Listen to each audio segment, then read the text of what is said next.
right, folks, another edition of Fantasy Football Island on Fantasy Sports, powered by DSP Media. Jeff Thidoff with you. Tito, they call me. I am at That Happens on Twitter. He is Chad Rink, at Chad Ocho Rinko on Twitter there. Make sure you download the app. It's free for Apple and Android users, so go check that out. You get all of we have new shows we're adding all the time, lots of live content, lots of great products we're putting out there, so make sure you check us out there. Fantasy Football season, baseball draft season is upon us. Chad and I are both super excited about this. We do some work for Fantasy Draft Proxies, fantasydraftproxies.com. You can go to them. You can see their logo down there in the lower right-hand corner of your screen. We help people out with their drafts, conduct drafts for people. We do all season long advice, and some teams we even run for other people. If you don't want to deal with it and just want some help from experts, by all means, check us out there. I've been doing this since 1980. Been doing fantasy football stuff ever since Brian Sipe was my first round draft pick. Chad, do you remember your first draft pick ever in fantasy football? In fantasy football, yeah, I did fantasy baseball and a little bit of fantasy basketball back in like 84, through the rest of the 80s. But our first real fantasy draft we did was in 92, 93. So my first pick was Thurman Thomas. Oh, there you go. And then I ended up getting Warren Moon in the second round. And we had my buddy did it where the first year and this is the league down in Cincinnati where this will be our 32nd year doing it. And the first year we did it, we had salaries for each guy. Right. And then he realized this is too much work for him. So we just went to a normal, regular, you pay the fee and it's just a snake draft. But yeah, the first one was it was funny because fantasy is still new. So yeah. The one guy, I'm gonna rat him out too, Tom Walters, who actually he's a pro, he's a golf pro, and he got in his first PGA Tour this year in the senior PGA Championship. He had a rough front nine on the first day, and then but it was too late at that point. But he had the first pick ever in that, and he took Morton Anderson. No. And we're all laughing at him, and he's like, kickers get the most points. I'm like, did you not read the rules? Yeah. And so he's, from this day, he still gets ragged on it for taking a kicker first overall in that league.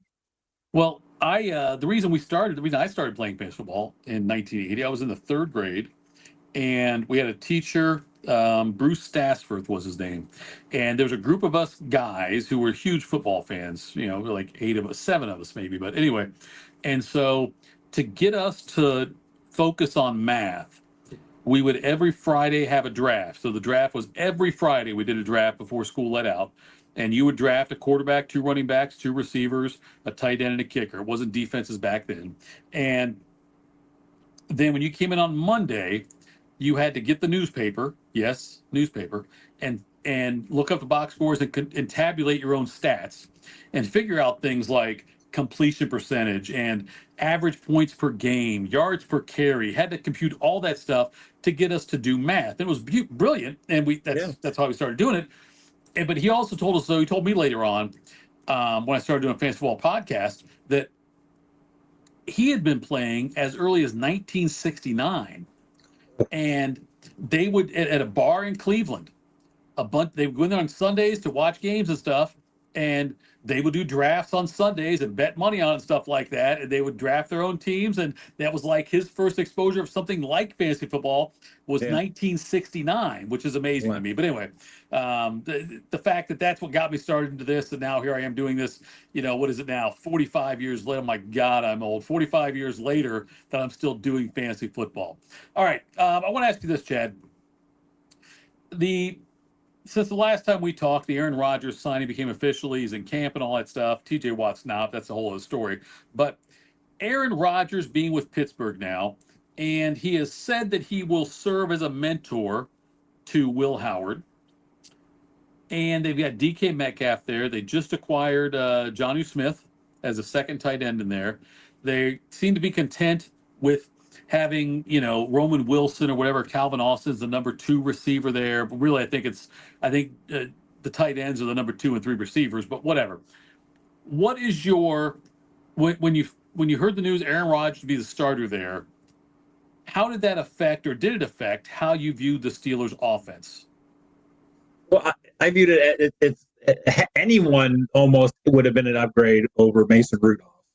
I think Will Howard could have been okay, but he's a rookie quarterback, so you never knew. So I think if you have DK Metcalf in like a dynasty or keeper league, you're happy with Rodgers because Rodgers likes to throw to his main guy and keeps looking. He gives that guy a ton of targets. DK Metcalf is going to be that. The only issue is I think this team's going to try to rely on the defense. So if Rodgers throws the ball more than like 28 times in a game, I would be surprised. I doubt he'll hit that much because I think they're going to try to keep him upright, try to make the playoffs, and just run slow the clock and everything. So outside of Metcalf, there's really nobody else in that offense. And so if you have a defense can contain Metcalf, double him. They do have the two tight ends, so I think I'm not excited about the Steelers offense, and I think it probably, especially when losing Pickens, I think it's going to make me move Metcalf down in the wide receiver rankings. So Rodgers, in the last 10 games of last season, had 18 touchdown passes and 4 interceptions, completed a good percent, like 67% of his passes. And, like the optimist in me as a Steelers fan is like, well, that's when he recovered from the injury. Because we saw Kirk Cousins struggled last year in his first games back after the year off because after the Achilles injury, he struggled when he got back into his first few games. Rodgers struggled with the Jets same way after, say, the first 6-7 games, whatever it was. But over the last 10 games, Rodgers was damn good. Now, I know he's not the same mobile quarterback he was. He was 41 years old, obviously, so it's going to change a little bit. But I'm optimistic, but there's a lot of things have to happen for me to really believe it. One of me, Rodgers got to be the same way he was, but also, Smith was great last year. Smith had a career year for Miami, especially the second half of the season for him as well. I like Freiermuth. I like Smith more as far as a fantasy guy goes for consistency's sake. So that's why I'm wondering if Smith is actually the number 2 receiver on this team. Yeah, I think so because I think Freiermuth's a better blocker, and then so they'll use him, and they'll use Freiermuth at times, and he's a good receiver. But I think Smith's going to probably be more of the wide receiver too. It's going to be interesting to see how many targets Metcalf's going to see because Metcalf could be just doing slants. I mean, it just will wait how this offense looks. I just don't see Rodgers just slinging around, and he's going to find the tight ends. Like I said, I think Metcalf's probably most of his are going to be anywhere from like 4 to 6 receptions, anywhere from like 40 to 80 yards. And, like with touchdowns, you never know. Like he if they get down in there, you got 2 tight ends that can score down there. So I don't know. I don't. We'll go to look at some rankings. I just don't know if Metcalf is a top 10, 12, 15 wide receiver for me this year. I'm with you on that. Yeah, it's a value guy for him. And look, I'm not trying to advocate that Rodgers should be your starting quarterback. He should not be your starting. If he's your starting quarterback in fantasy football, you better be loaded everywhere else because that means you've got damn good running backs and receivers. If Rodgers is the guy you're counting on to be your QB1 in a PPR type league. So, all right, let's play a little bit of wide receiver roulette. I'm gonna throw a couple guys out at you. I want to know which one you would take. Let's start with this. Marvin Harrison Jr. in Arizona or Ladd McConkey? I think I would take Marvin Harrison Jr. just because I think, one, he's more talented. 2, I think that team's going to throw the ball more than the Chargers and Harbaugh are going to try to run the ball. They'll throw it here and there. Right. I just think Marvin Harrison Jr. is going to take a step up. I think McConkey he might have hit his ceiling last year. I think Arizona is going to probably be down more. I just think they're going to throw the ball more with that team. I think Harrison is just more talented. So I would take Harrison over McConkey. And I think probably, I don't know ADPs, he may be able to get Harrison later than McConkey, or they might be right around the same. The thing is, though, you look at the two of them, McConkey overperformed last year.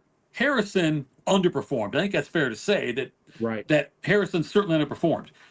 And we know from watching here in Columbus, we know how damn talented Marvin Harrison Jr. is.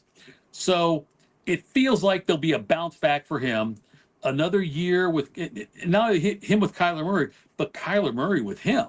You know what I mean? Like Yeah. they get more familiar with each other now.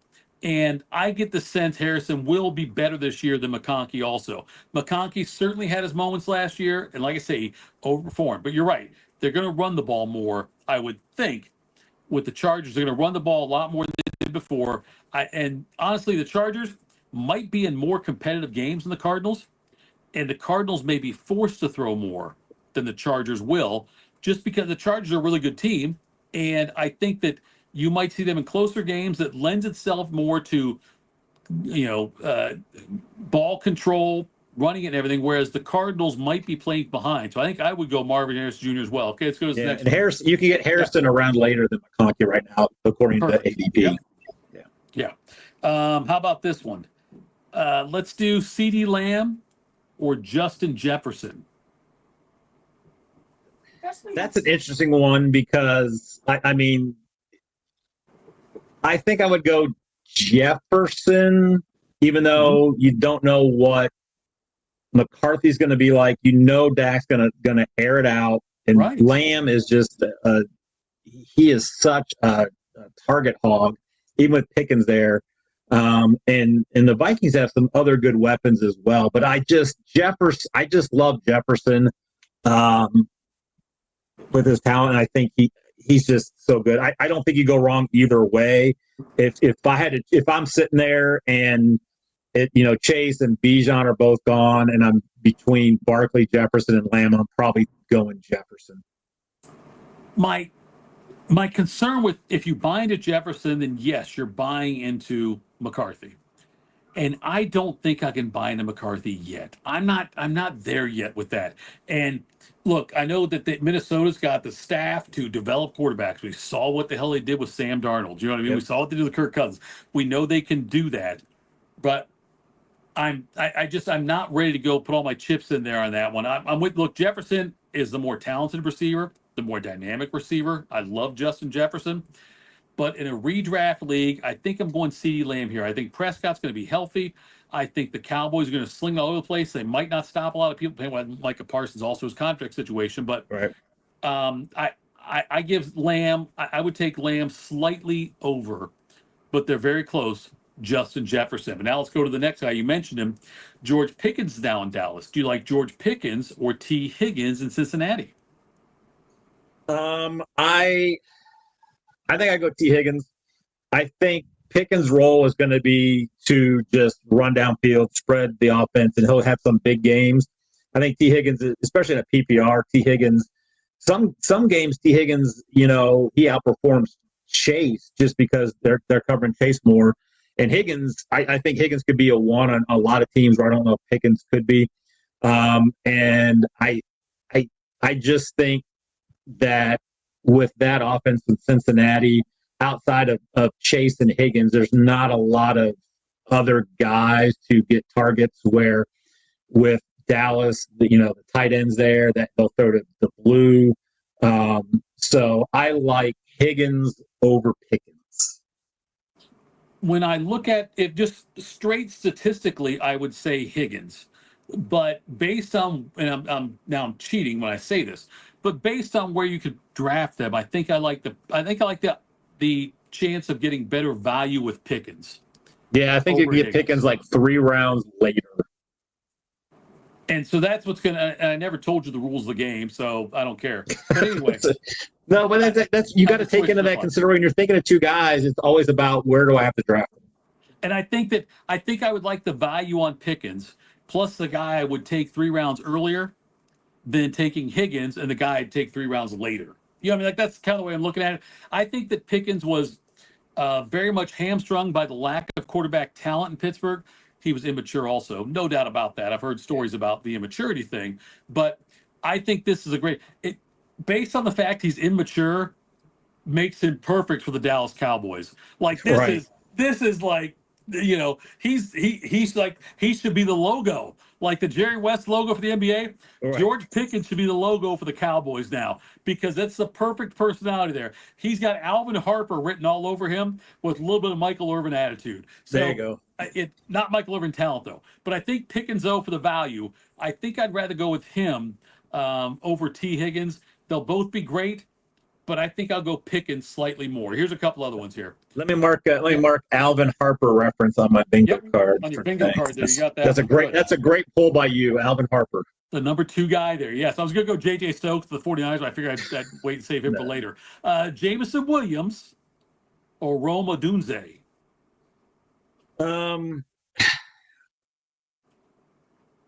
That is a tough one.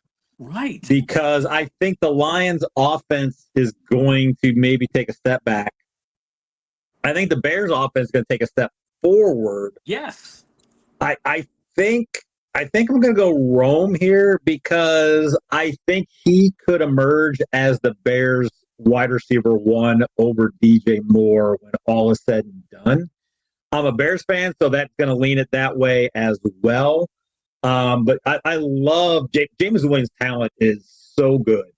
I think Jameson Williams is one of those guys where I think 2 or 3 games in a year he could just go off. But then he could also have a 2 for 17, where I think Rome's going to be more consistent. And they're going to find ways, I think, to get him the ball more. So I think I'd go Rome over Williamson. Even you probably got him in around the same area. Rome might be a guy you can get later. I will check. It's much like before when I told you if you're buying into Justin Jefferson, you're buying into JJ McCarthy. If you're buying into Rome, you're buying into Caleb Williams, right? Yeah, and I think I saw enough last year with Williams. Yeah. With the poor coaching that I was not a big Williams fan to start the season. After watching him last year, I'm like, okay, he's got some it factor stuff. He can really throw the ball well. He just, I think, needs to be polished, and I think Ben Johnson can do that. So, yeah, I am buying into Williams. I think I'm probably with you taking Rome over Jameson Williams. When you said you're buying into Williams, you meant Caleb Williams, just to make everyone clear. I think you said Jameson Williams. Yeah, I was buying into Caleb Williams. I think I'm with you. I think I like the Rome pick over Jameson when it comes to these guys. And I think that Jameson, if they both play to their ceiling, I like Jameson better. But I like Rome's chances better of outperforming Jameson this season, if that makes sense. Yeah, I think the Bears, too, are probably going to be I think they're going to throw the ball more. I think that the Lions are going to rely more on the run. So I think they have more opportunities as well. So Mike Evans or Garrett Wilson? It's Garrett Wilson. Easy. That was very quick for you. See, I think people like. Here's the thing: like Mike Evans has been so consistent. He's old. Godwin's going to be back, so he's going to, I think, get more of the lion's share and take some of the targets away. I'm telling you, Garrett Wilson. I know if you look at his finishes in fantasy so far, they have not been great. Mm-hmm. However, it's one of my defects. I like Justin Fields. I think he's decent. He knows Garrett Wilson. They played together in college. Mm-hmm. They don't really have any other targets, and I think he's going to get a ton of targets. I don't think the Jets are going to be great, so they'll probably have to pass more. I like Garrett Wilson over Mike Evans. So, isn't it kind of funny though, Chad? The way you can make the argument that they have no one else to throw to. Like Wilson's the guy who can get the targets. That may be true, but in some situations you might say, well, Wilson's the only guy they got. Teams are going to key on him, so it'd be hard to get into the ball. Like that's where you got like balance the two. I don't know what the answer is because I'm with you. Like I like Garrett Wilson too. I think that Wilson's and I feel like Wilson and Justin Fields are from the island of misfit toys where they've been screwed. Fields with the the lack of good coaching and the no faith and whatever. Fields should have been the starter all year last year for Pittsburgh. He should have been. And he should be the starting quarterback this year for Pittsburgh. He should be. So he gets cast aside like this, and now he's almost ostracized and going to the Jets. You had Garrett Wilson, who never meshed with Aaron Rodgers. And before that, you had Zach Wilson. It's not, both guys have been screwed. So I'm rooting for both of them, Buckeyes. I think Garrett Wilson probably. Also, we mentioned Tampa Bay. They do have, Godwin coming back, who was on pace for a monster year last year before he screwed me and got hurt, selfish bastard. But they also have Emeka Ibuka there now too. They also used a first-round pick on. So look at this is last year for Garrett Wilson targets. Okay, this is starting from week 1: 11, 6, 9, 8, 23, 10, 9, 8, 10, 6, 8, 10, 10, 6, 7, 8, 5. I mean, that was last year. Yeah. I know, Fields, they may not throw the ball as much with him, with Hall being back, but he's going to get the targets, I think. All right, let's look at a couple of second-year players. Brian Thomas Jr. or Malik Neighbors. They're in the similar range as far as where they're getting drafted. Brian Thomas Jr. in Jacksonville, Malik Neighbors with the Giants. It's Malik Neighbors. I like Brian Thomas. I'm telling you, I think Thomas is he was great last year. I don't think he can repeat that. And most of that he did it with when it wasn't Trevor Lawrence there. He and Trevor Lawrence didn't really mesh well there. I like Malik Neighbors. I like the talent of Neighbors. And I know it's Russell Wilson and it's Jameis Winston. I mean, if Jameis is there, then give me Malik all day long because he's just. But I like Neighbors. I think I like them both. I just, I think Thomas is probably going end of the first. Are they both? Because I know Thomas had been going both going. Yeah, I've seen them both going though, first, second round in different. Sometimes Neighbors first, sometimes Thomas first. I mean, it just depends. They're right there, in that mid to late. So, I would rather not take either in the first round. No, but I think I just take Neighbors. Both offenses I think are not going to be good.